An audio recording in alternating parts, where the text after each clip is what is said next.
Y los voy a invitar, hermanos, a que puedan buscar en sus Biblias el Evangelio de Juan, capítulo 19, versículo 30. Por favor, usted me dice cuando lo tenga. Dice así la palabra del Señor. Entonces Jesús, cuando hubo tomado el vinagre, dijo: consumado es, e inclinando la cabeza, entregó el Espíritu. Amén. Gloria a Dios. Hermanos, estamos en una de las épocas más hermosas del año por la oportunidad que tenemos de recordar lo que es Semana Santa, o como le llaman algunos, la Semana de la Pasión. Y más allá de que podamos venir o no con los ramitos, ¿cierto?, el domingo pasado, que se celebra el Domingo de Ramos, ¿cierto?, o que hoy día podamos comer pescado en vez de carne, quizás como algunos pudieran hacer. Hay cosas importantes, hitos maravillosos en la historia del cristianismo y de lo que Dios hace con su pueblo, que están reflejados precisamente en esta celebración. Y me atrevería a decir, hermanos, que más allá que sea la semana precisa históricamente donde los hechos ocurrieron, es un tiempo de recordar y celebrar la magnitud del Dios que tenemos. Y esa es una oportunidad que no podemos dejar pasar. Es cierto que cada día de esta semana tiene un hito particular. Y de manera muy clara, quizás el primer domingo y el segundo domingo, es decir, el Domingo de Ramos, que fue la semana pasada, y este domingo en particular, hay hitos grandes de la celebración del cristianismo.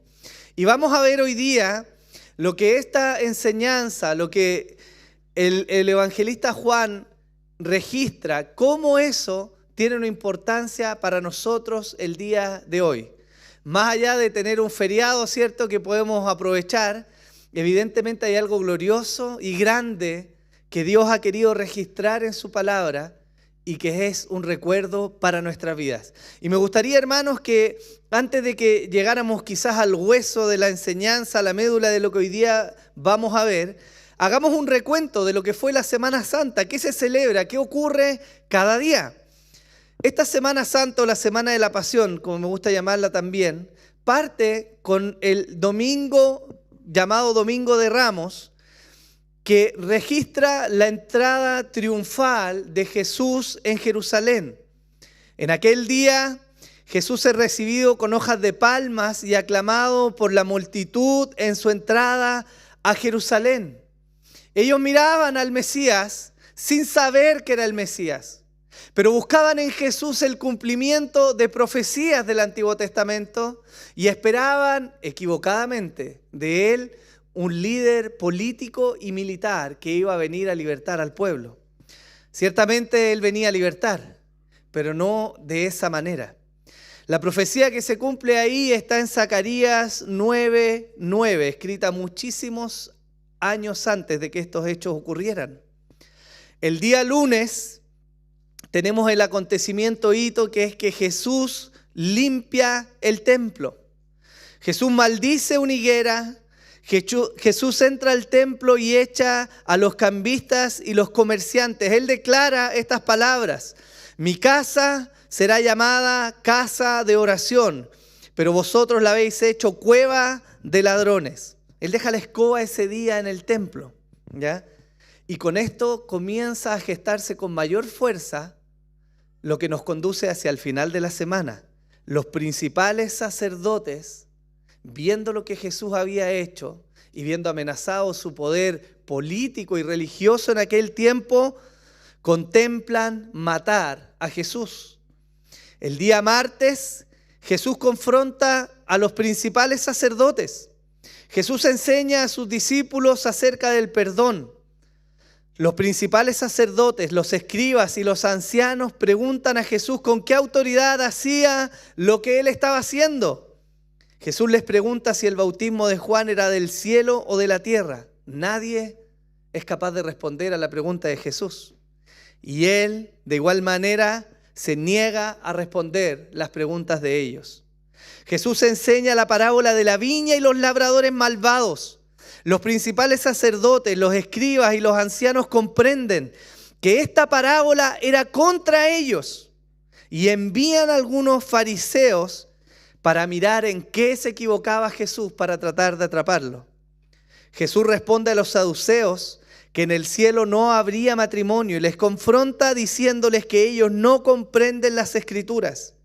Jesús enseña los dos grandes mandamientos: amar a Dios y al prójimo como a uno mismo.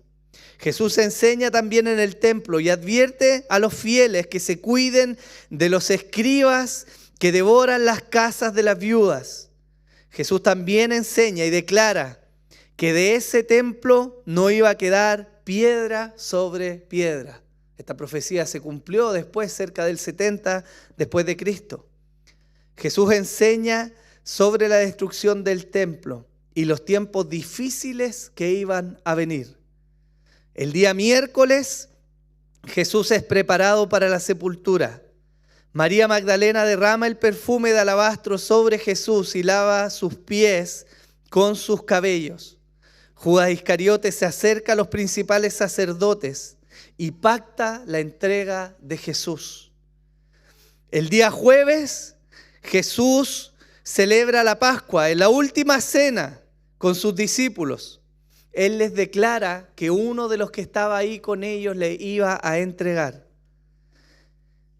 Esa misma noche, Jesús es entregado. Pero antes de aquello, Él hace una declaración maravillosa.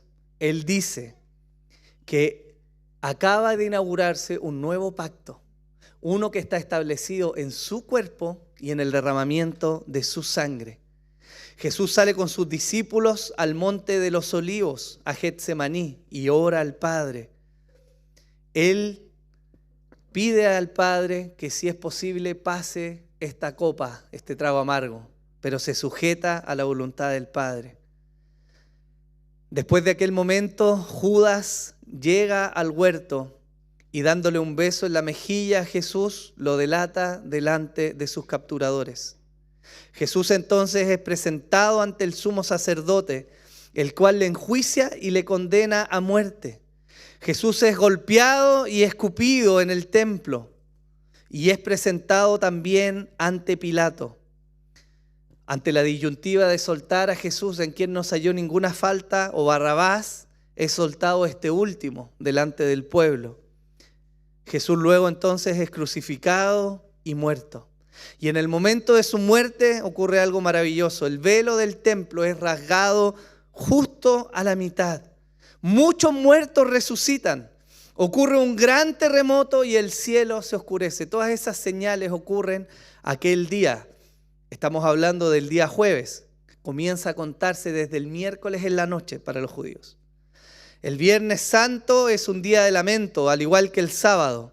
Y el domingo, el día que hoy celebramos, vemos que Jesús resucita de la tumba. Él resucita y se aparece a las mujeres y a muchos discípulos. Jesús envía entonces a sus discípulos a predicar el evangelio por todo lugar y en todo momento, a ser discípulos de Él. Y acto seguido, Jesús asciende al cielo. Esta es, hermanos míos, la que llamamos la Semana de la Pasión.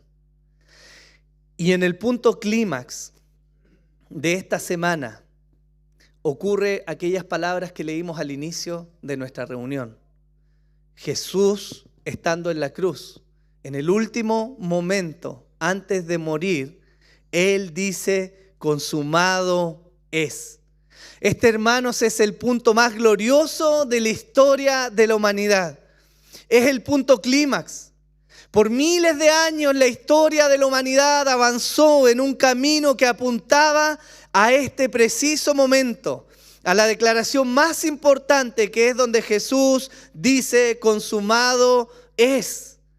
En griego la palabra que se utiliza es tetelestai, que quiere decir literalmente terminado, finalizado, cumplido, pagado o consumado.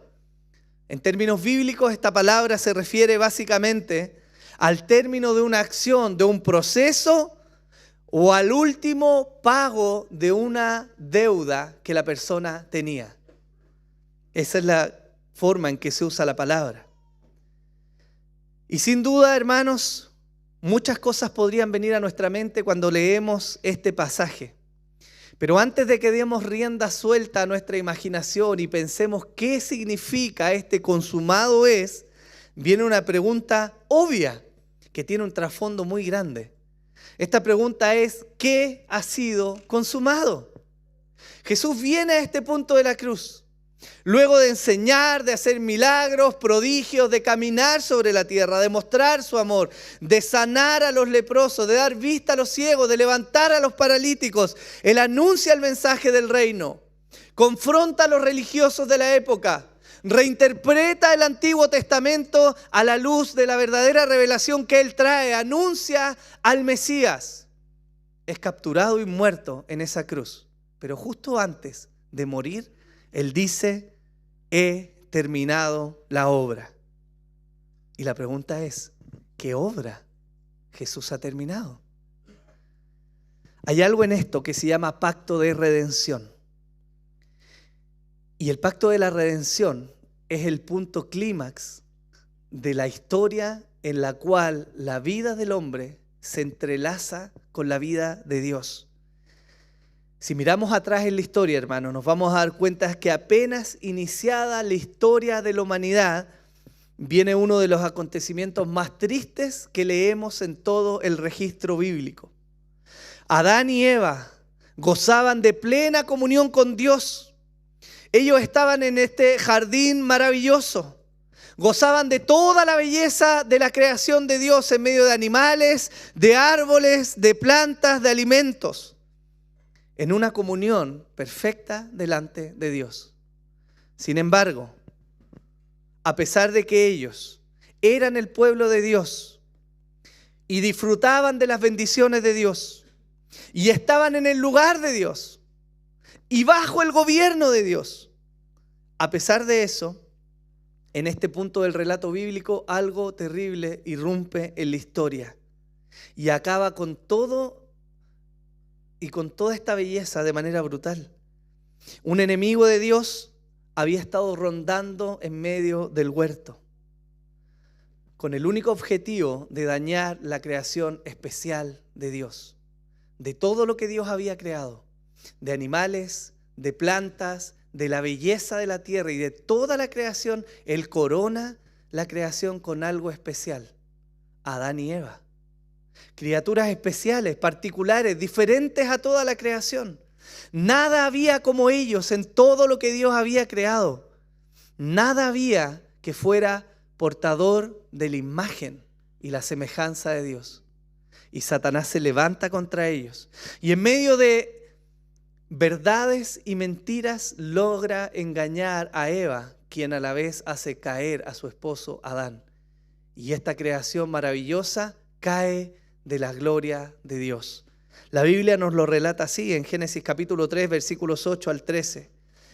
Y oyeron al Señor Dios que pasaba en el huerto al fresco del día. Y el hombre y su mujer se escondieron de la presencia de Dios entre los árboles del huerto. Y el Señor Dios llamó al hombre y le dijo: ¿dónde estás? Y él respondió: te oí en el huerto y tuve miedo porque estaba desnudo y me escondí. Y Dios le dijo: ¿quién te ha hecho saber que estabas desnudo? ¿Has comido del árbol del cual te mandé que no comieras? Y el hombre respondió: la mujer que tú me diste por compañera me dio del árbol y yo comí. Entonces el Señor Dios dijo a la mujer: ¿qué es esto que has hecho? Y la mujer respondió: la serpiente me engañó y yo comí. Y en ese preciso momento, entre excusas y temor, Adán y Eva reciben las consecuencias de haber quebrantado el pacto de Dios. Génesis 3, 14 y 15 dicen: y el Señor Dios dijo a la serpiente: por cuanto has hecho esto, maldita serás más que todos los animales y más que todas las bestias del campo. Sobre tu vientre andarás y polvo comerás todos los días de tu vida. Y pondré enemistad entre tú y la mujer, y entre tu simiente y su simiente. Él te herirá en la cabeza y tú lo herirás en el calcañar. Y en medio de toda esta tragedia, justo al inicio de la creación, nos hallamos las primeras palabras más llenas de esperanza de todo el relato bíblico. Lejos de que Dios rayera al hombre de la tierra y lo sacara de ahí, lejos de un arrebato de ira que hiciera destruir a todos los hombres, Dios emite palabras de esperanza. Él va a traer redención. En medio de la caída de este hombre y de esta mujer, en medio de esa destrucción del huerto, Él prometió traer redención. Esas son las palabras de Dios. Ahora, ¿qué es esto, hermanos? Este llamado a la redención está ligado a las palabras que Jesús dice. Pero su declaración viene mucho antes del tiempo de la creación misma. Este pacto de la redención, del cual Jesús está hablando en la cruz, ahí en Juan 19:30, se gestó antes de que ocurriera la caída. ¿Dónde vemos esto? Isaías 42, del 1 al 7. La palabra del Señor dice así: He aquí mi siervo, a quien yo sostengo, mi escogido, en quien mi alma se complace. He puesto mi espíritu sobre él. Él traerá justicia a las naciones. No clamará ni alzará su voz, ni hará oír su voz en la calle. No quebrará la caña cascada, ni apagará el pábilo mortecino. Con fidelidad traerá justicia. No se desanimará ni desfallecerá hasta que haya establecido en la tierra la justicia, y su ley esperarán las costas. Así dice Dios el Señor, que crea los cielos y los extiende, que afirma la tierra y lo que en ella brota, que da aliento al pueblo que hay en ella y espíritu a los que por ella andan. Yo soy el Señor, en justicia te he llamado. Te sostendré por la mano y por ti velaré. Y te pondré como pacto para el pueblo, como luz para las naciones, para que abran los ojos de los ciegos, para que saques de la cárcel a los presos y de la prisión a los que moran en tinieblas. Hermanos, ¿de quién habla esta profecía? ¿De quién está hablando? No lo escucho. De Jesús. Esta profecía habla de Jesús. Pero lo maravilloso de esta profecía es que nos sitúa en un momento atemporal de la historia. Porque esta profecía, que es dada por el profeta Isaías, relata los hechos que acontecieron antes de la creación. Antes de que hubieran cielos y tierra, animales o aves. Antes de que hubieran plantas y vegetales, de que hubiera luz y oscuridad, antes de que hubieran estrellas, Dios hablando de manera intratrinitaria, es decir, Dios hablando en la complicidad de la Trinidad, Él declara un pacto. ¿Cuál es el pacto? El Padre va a mandar al Hijo en una misión especial. ¿Cuál es esa misión? Traer redención a una creación que todavía no habitaba la tierra. Esto, hermanos míos, es el pacto de redención. Y eso es maravilloso, porque nos dice de que el plan de Dios, mucho antes de la caída del hombre, ya era restaurar a esta creación caída. El plan ejecutado de ahí en adelante no es un plan B. Dios no actúa sobre la marcha, viendo cómo va a remediar la creación. Él mucho antes ya tenía pensado qué iba a hacer. Vemos este plan y en Isaías 53 se nos declara con mayor claridad cuál era el papel del Hijo en este pacto de la redención. Isaías 53, versículos 10 al 12 dice así: Pero quiso el Señor quebrantarle, sometiéndole a padecimiento.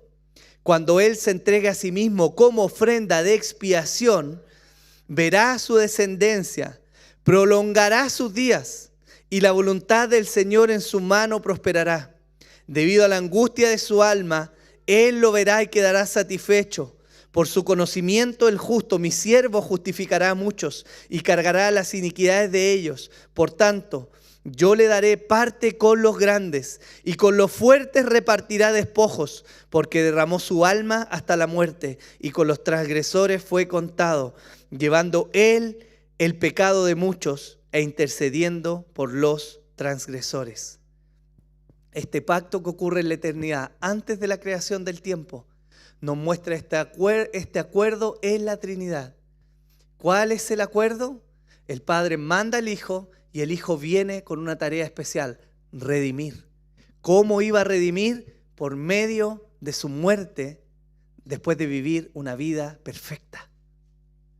Por eso Jesús, cuando llega a este punto en la cruz, Él dice: consumado es.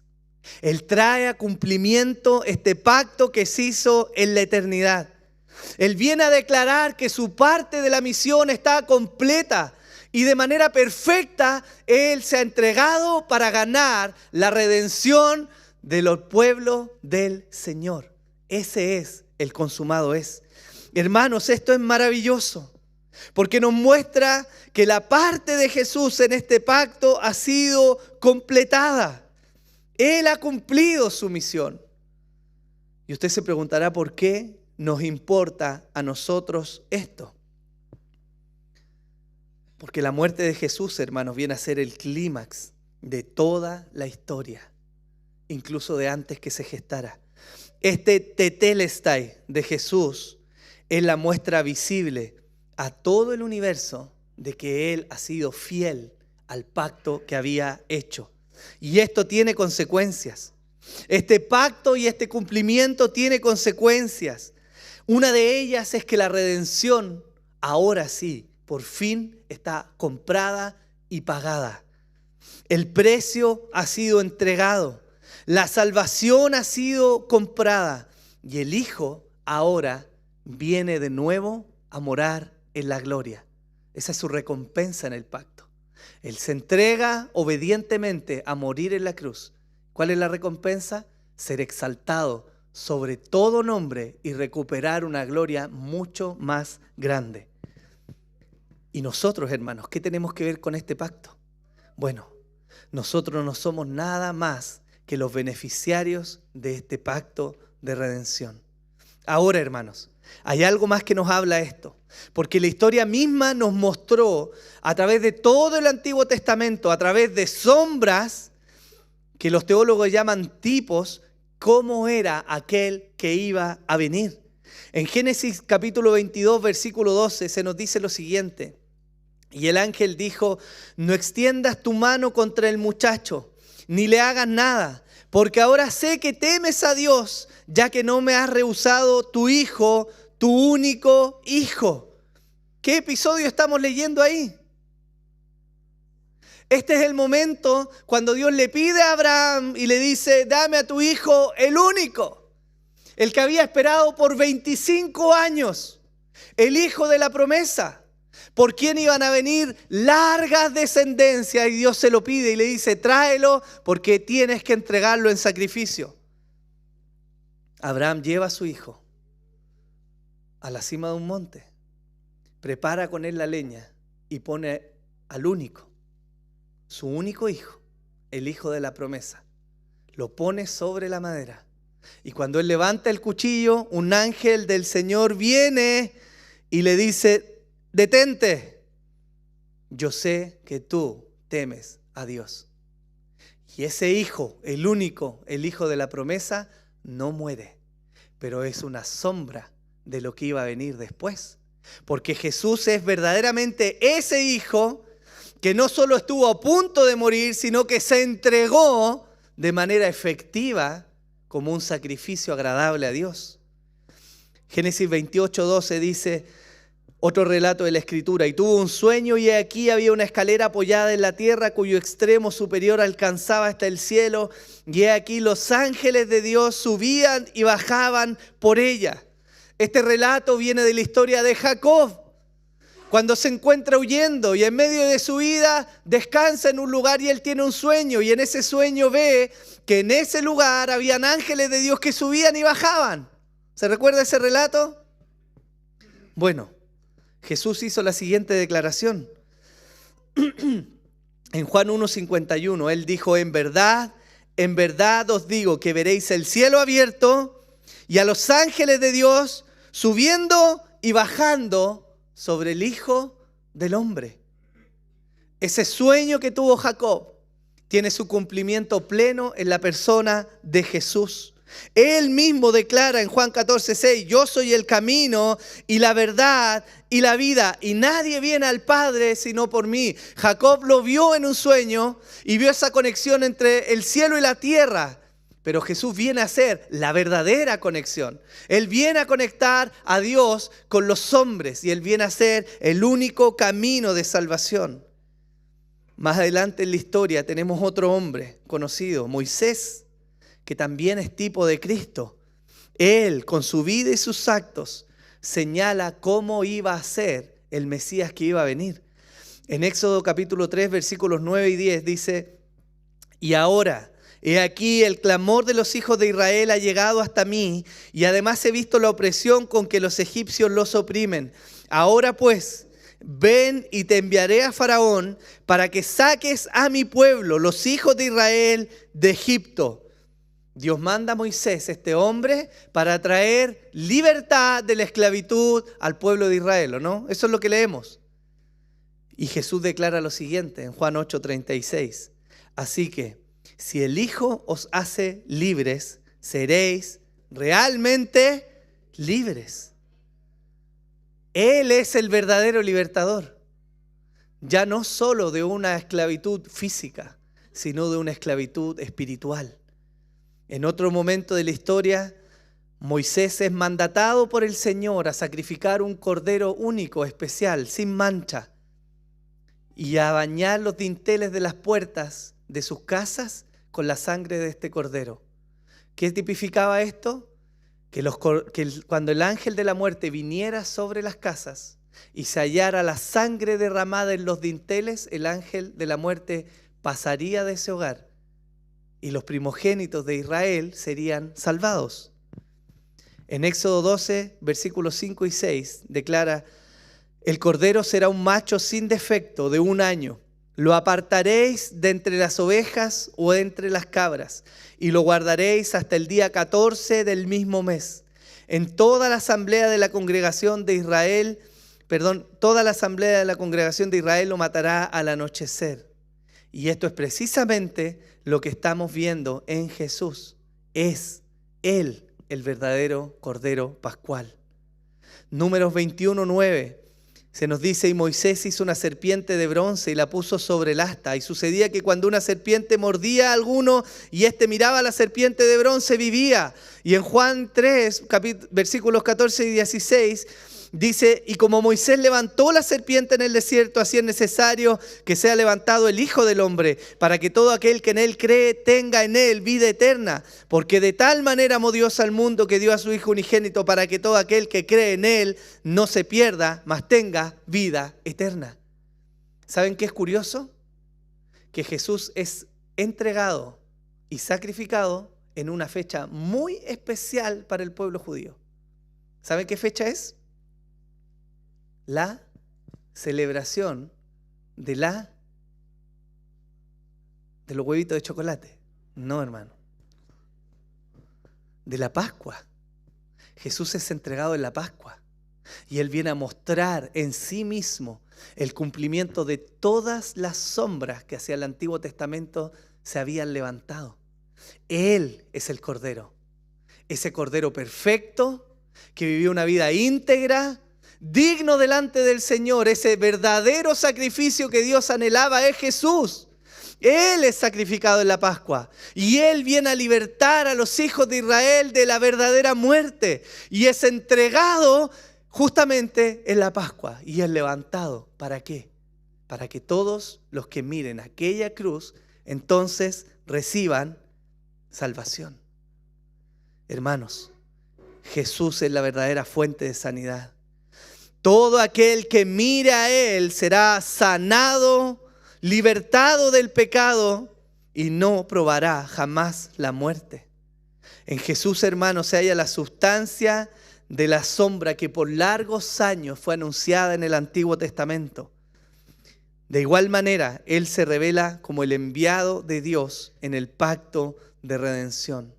Entonces, cuando estamos leyendo Juan 19:30 y vemos que Él declara, consumado es, cumplido es, vemos que todas estas sombras ahora tienen la sustancia.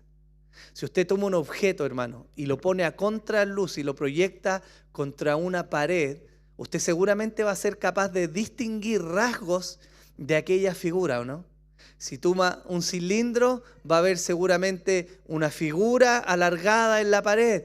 Si toma un polígono, va a ver los lados del polígono reflejados en la pared. Pero va a ver solo la sombra. No va a ser capaz de mirar, o alguien que no esté mirando la figura no va a ser capaz de distinguir el color, la profundidad, el tamaño y otros rasgos distintivos. Jesús viene a dar cumplimiento a la promesa de Dios. Y ese Mesías prometido en Génesis 3:15, cuando se le dice que la simiente de la mujer va a venir a derrotar la obra de Satanás, es Jesús quien toma toda la sustancia y se revela a sí mismo. Entonces Él declara en la cruz, el pago está hecho. Pero esto es maravilloso por otra cosa más. El pacto de redención se cumple ahí. Jesús cumplió su parte y la redención está asegurada. Pero además, Él maravillosamente no solo cumple ese pacto, sino que además inaugura otro pacto más. Este pacto de redención opera en la presencia de Dios en sí mismo. Los seres humanos no participan en ese pacto. Es un acuerdo divino entre el Padre, el Hijo y el Espíritu Santo, con un fin, otorgar redención a una creación. Pero Jesús también en la cruz inaugura otro pacto, uno que ahora sí tiene relación con los seres humanos. Y eso es el nuevo pacto. Jeremías 31, del 31 al 34, nos declara la profecía de lo que se había dicho. El profeta dice así: he aquí, vienen días, declara el Señor, en que haré con la casa de Israel y con la casa de Judá, ¿qué va a ser? Un nuevo pacto, no como el pacto que hice con sus padres en los días que los tomé de la mano para sacarlos de la tierra de Egipto. Mi pacto que ellos rompieron, aunque fui un esposo para ellos, declara el Señor.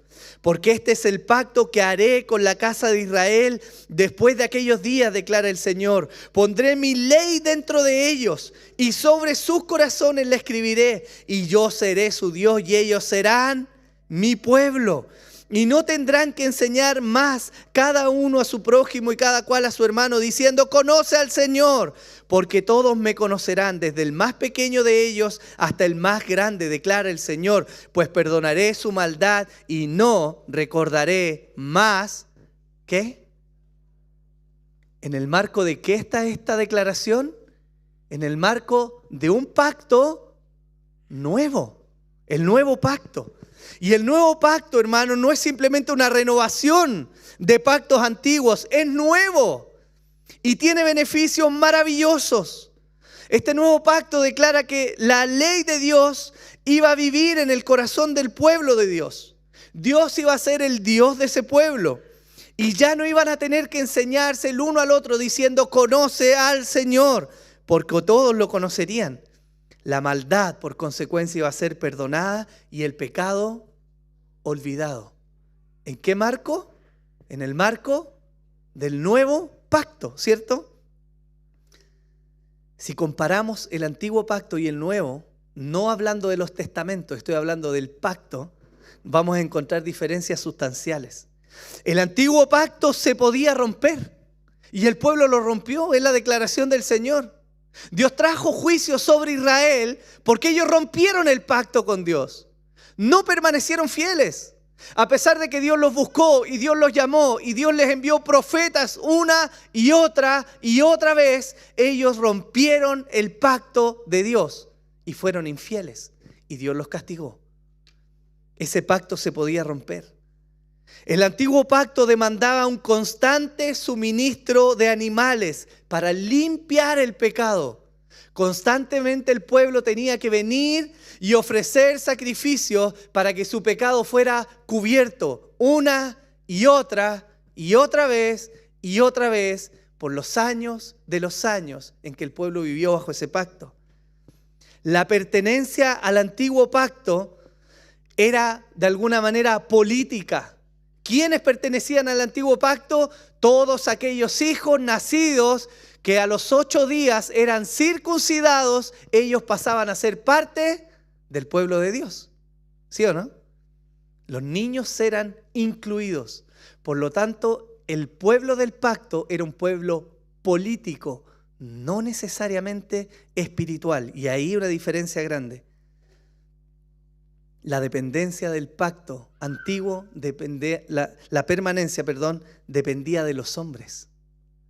Si los hombres obedecían, el pacto entregaba sus beneficios sobre ellos. ¿Y qué hizo Israel? Y al desobedecer, quebrantó el pacto. Y al quebrantar el pacto, ¿qué hizo?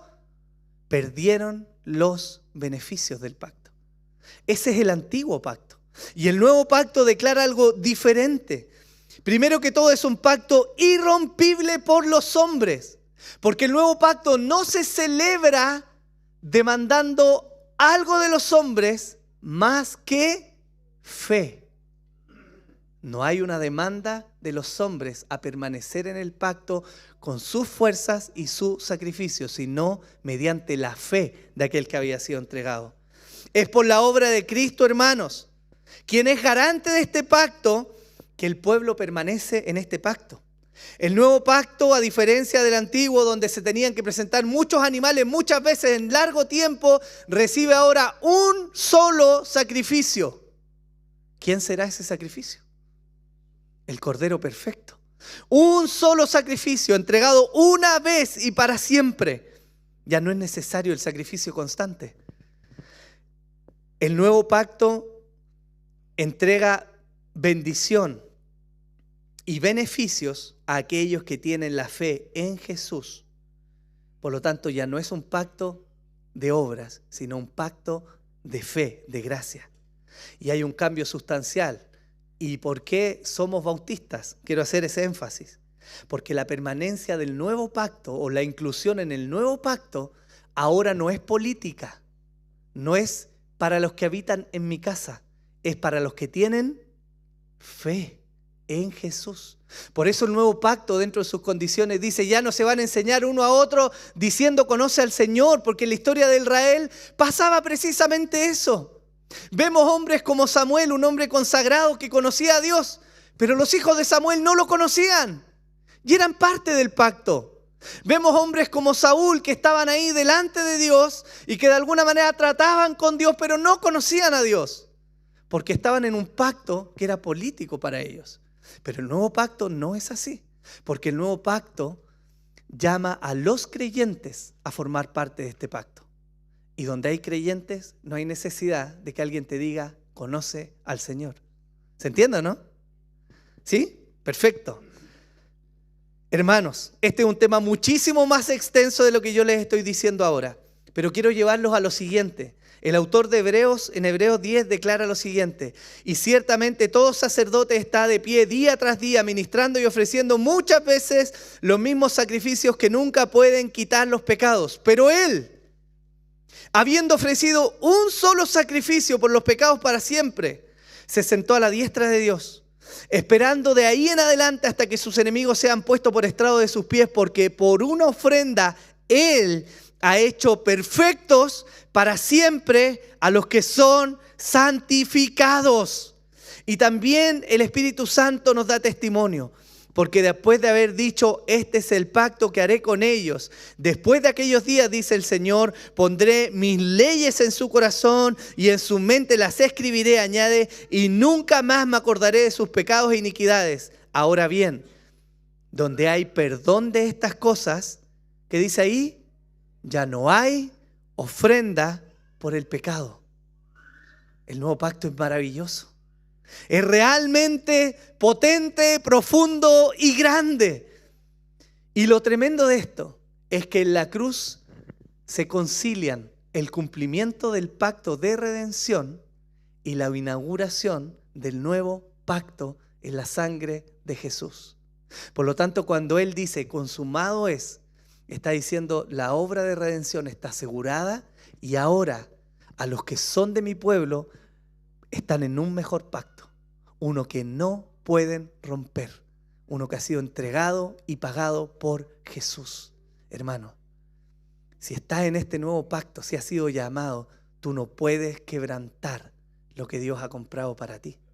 Eso es lo maravilloso del nuevo pacto, que descansa en el cumplimiento de uno que es perfecto para cumplir y no en nosotros que somos débiles para cumplir y permanecer. ¿Se entiende? Todo esto, hermanos, todo esto está englobado en esta palabra, tetelestai, consumado es. Ahora, si eso ha sido consumado, ¿hay consecuencias para nosotros? Por supuesto que sí. Porque Él vive, hermanos. Porque Él vive, porque Él ha resucitado, entonces nosotros también viviremos. Jesús es superior a la muerte. Es lo primero que nos dice este texto. La resurrección que vino posterior a la muerte de Jesús es una muestra de que la muerte no pudo retenerle, de que no había injusticia en Él, de que no había debilidad, ni fatiga, ni ninguna cosa que lo hiciera caer. Él es superior a la muerte y es nuestro garante. Hechos 2, versículo 24 dice, a quien Dios resucitó, poniendo fin a la agonía de la muerte, puesto que no era posible que Él quedara bajo el dominio de ella. Jesús, hermanos, el gran rey, el gran siervo que había entregado su vida, ahora la volvía a tomar y se levantaba de entre los muertos. Ya no como un débil hombre cargando una cruz, sino como el Señor de la creación, el Rey de Reyes. Ese es Jesús. Este fue el testimonio poderoso que entregó a sus discípulos en aquella época. Ellos recobraron la fe después de huir, porque vieron que su Señor había vencido la muerte. Él es superior. Hermanos, y quizás hay cosas que nos atemorizan a nosotros el día de hoy. Quizás en el horizonte de nuestra vida finita y débil vemos la debilidad de la vida humana. Y usted y yo nos vamos a enfrentar a circunstancias difíciles. Y vamos a ver enfermedades, vamos a ver debilidad, vamos a ver sufrimiento en el horizonte. Pero quiero que no olvide algo el día de hoy. Y es que Jesús es superior a todo lo que esta vida pueda ofrecer, incluso la muerte. El Señor le dijo a sus discípulos, no teman a los que pueden destruir el cuerpo, porque su alma no pueden tocar. Esa es la seguridad que hay en Cristo. Por cuanto Él vive, nosotros también viviremos. Si la esperanza del cristianismo, hermanos, se halla en esta tierra caída y maldita, entonces estamos en aprietos. Si pensamos que nuestra familia o amigos nos van a saciar completamente, estás equivocado. Si piensas que tu esposo o tu esposa va a completar la felicidad que te falta en la vida, a pesar de que sí te va a hacer feliz, estás equivocado. Si piensas que tu carrera profesional te va a entregar la plenitud, estás muy equivocado. Porque no va a ser el placer, hermanos, ni el dinero, la fama o el sexo lo que va a traer plenitud a la vida del hombre. Ninguna de esas cosas trae plenitud. La esperanza del cristiano es más sublime, hermanos, es más elevada que eso. Y la resurrección nos muestra que existe entonces una eternidad y una vida superior a la vida que vivimos acá. Nos alienta, hermanos, a confiar en la vida venidera. Nos ayuda a mirar en ese hogar celestial prometido por Jesús para todos los que confían en Él. Nos ayuda a ver ese momento en que va a abolirse la muerte, en que no va a haber dolor, ni angustia, ni tristeza, ni soledad, ni depresión, ni nada de lo que hoy día sufrimos. Ese es el cielo preparado para el pueblo del Señor, comprado por Jesús. Primera de Tesalonicenses 4:14 dice, porque si creemos que Jesús murió y resucitó, así también Dios traerá con Él a los que durmieron en Jesús. Ese es un eufemismo. Está diciendo a los que murieron en Jesús. Y por último, hermanos, la resurrección de Jesús y su posterior ascensión nos benefician. Porque si Él no hubiera partido a los cielos, entonces hay alguien que no hubiera venido. ¿Quién? El Espíritu Santo. Juan 16:7 dice, porque yo os digo la verdad, os conviene que yo me vaya, porque si no me voy, el Consolador no vendrá a vosotros, pero si me voy, os lo enviaré. La muerte era un paso necesario para que Jesús cumpliera su misión de redención, y su ascenso otro, para que la tercera persona de la Trinidad viniera ahora de manera muy especial a habitar ya no en medio del pueblo, sino en su pueblo. Él vino a hacer morada en nosotros. Y esto tiene tremendos beneficios para el pueblo de Dios. Porque si no sabemos orar, hay alguien que nos ayuda a orar como conviene. Y ese es el Espíritu Santo. Porque si algo se nos olvida respecto a Dios, hay alguien que viene y nos recuerda quién es Dios. Y ese es el Espíritu Santo. Porque si estamos tristes, Él viene a consolar. Porque si estamos perdidos, Él viene a traernos al camino de vuelta. Él nos guarda. Él nos ayuda a caminar por este camino de santidad. Esa es la obra del Espíritu Santo. Y era necesario que Jesús ascendiera para que ese Espíritu maravilloso viniera a morar en medio nuestro.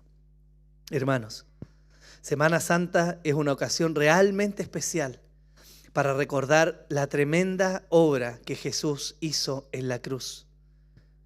Y para nosotros hoy día, yo quiero decirles, hermanos, que hay esperanza. Y esa esperanza es Jesús. No hay sacrificio suficientemente grande o bueno que nosotros podamos hacer para agradar a Dios. Pero podemos mirar a Jesús, quien sí fue agradable a Dios. Nuestras fuerzas son limitadas. Nuestra mente está corrupta, pero hay alguien que es perfecto y que ofrece salvación. Hay alguien que dijo, vengan a mí todos los que están cansados y trabajados y yo les haré descansar, ¿o no? ¿Y será mentira esa promesa? Hay alguien que dijo, voy a preparar morada para que donde yo estoy ustedes estén conmigo. ¿Sí o no? Ese es Jesús, hermanos. Y el consumado es declarado en la cruz, es el sello del único perfecto que podía garantizar todas y cada una de estas promesas. Usted no descansa en la fidelidad de un pastor débil como yo. Usted no descansa en la debilidad de su propia voluntad, porque su voluntad no es suficiente. Usted descansa en el perfecto Hijo de Dios, que se entregó una vez y para siempre para llevar a todos los hijos de Dios a la gloria. Y eso, hermanos, eso es lo que el día de hoy celebramos.